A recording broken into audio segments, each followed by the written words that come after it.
अस्सलाम वालेकुम फ्रेंड्स, आज हम केल से अंकेल जा रहे हैं।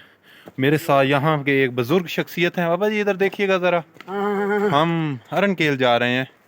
तो बाबा जी ये एरिया के बारे में आप ज़रा बताइएगा। हाँ, ये अनकेल है, हम ऊपर जा रहे हैं ज़बरदस्त। और ऊपर बहुत प्लेन मुल्क है। चले सामने ऊपर जाके देखते हैं ऊपर कैसा एनवायरनमेंट है। यहाँ से हमने लिफ्ट का रास्ता किया है। लिफ्ट हमें ऊपर पहाड़ी के बेस कैंप पे ले आई है और उससे आगे हम अब अरनकेल की तरफ जा रहे हैं। मेरे साथ हमारे कुछ फेलोज़ हैं, दोस्त हैं, बहुत इंजॉय कर रहे हैं ज़िंदगी में। एक बार इस एरियाज़ में लाजमी आइएगा। यहाँ के लोग और यहाँ की एनवायरनमेंट बहुत ज़्यादा बेहतर है। और देखें कैसी ग्रीनरी है। और ये मेरे साथ नईम भाई हैं पीछे, वो तोकीर भाई हैं हमारे साथ, वो वसीम भाई हैं, ये आ रहे हैं जी। और ये हम रवा दवा है।